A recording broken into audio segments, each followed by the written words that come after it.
নগাঁও জিলাৰ কঠিয়াতলী কন্দলী চাহ বাগিচাৰ যুৱক ৰামু নায়কক যোৱা 2 জানুৱাৰীত বকুৱা আৰক্ষীৰ অন্তৰ্গত ব্ৰহ্মপুত্ৰ বালিত নিঃশংসভাৱে হত্যা কৰি পুতি থয়। কৰ্মসূত্ৰে গুৱাহাটীত থকা ৰামু এজন ড্ৰাইভাৰ হিচাপে কৰ্মৰত।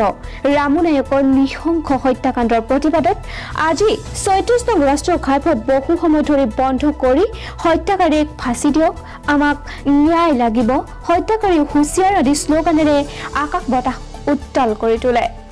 কামপুৰৰ পৰা গুলজাৰ হুছেইনৰ ৰিপৰ্ট, খবৰ 24x7।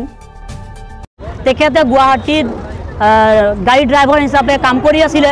সেই কাম কৰি থকা অৱস্থাতে তেখেতক 4জন নৰপিচাচে 4জনে তেওঁক মাৰি বালিত পুতি থৈছিলে। আৰু বালিত পুতি থোৱাৰ পিছত বহু পলমকে সেই হত্যাকাৰীক কোনো ধৰণৰ ৰাইজে ধৰাৰ পিছত যেতিয়া আমি গম পালোঁ, ইয়াত জনোৱাৰ পিছত যে তেখেতক এনেধৰণৰ মাৰি পুতি থৈছে, তাৰ পিছতো এতিয়ালৈকে কিন্তু কেৱল এজন দোষীকহে আৰক্ষীয়ে আটক কৰিব পাৰিছে। এতিয়ালৈকে বাকী 3জন পলাতক হৈ আছে। তেখেতসকলক যেতিয়ালৈকে কৰায়ত্ব নকৰে তেতিয়ালৈকে আমাৰ এই আন্দোলন চলি থাকিব। বৰ্তমান আজি যিহেতু মেজিষ্ট্ৰেট মহোদয়ে আহি আমাক এছুৰেঞ্চ এটা দিছে যে 24 ঘণ্টাৰ ভিতৰত দোষী 3জনক কৰায়ত্ব কৰা হ'ব। যদি নকৰে তেনেহ'লে পুনৰবাৰ ইয়াতকৈ এক বৃহৎ কাৰ্যসূচী ল'বলৈ আমি বাধ্য হ'ম।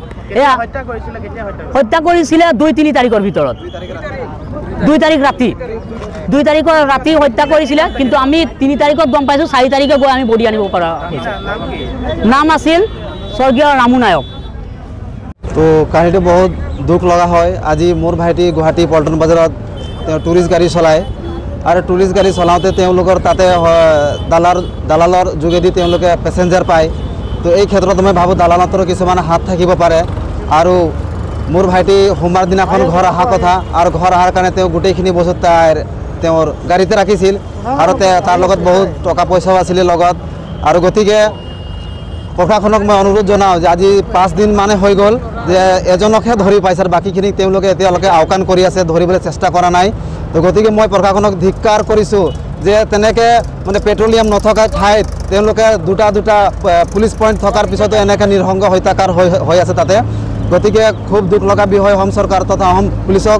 গতিকে আমি এটাই অনুৰোধ জনাওঁ যে দোষীক সোনকালে কৰায়ত্ব কৰি উচিত শাস্তি দিব লাগে। আমি দাবী কৰিছোঁ তেওঁলোকক ফাঁচি হ'ব লাগে।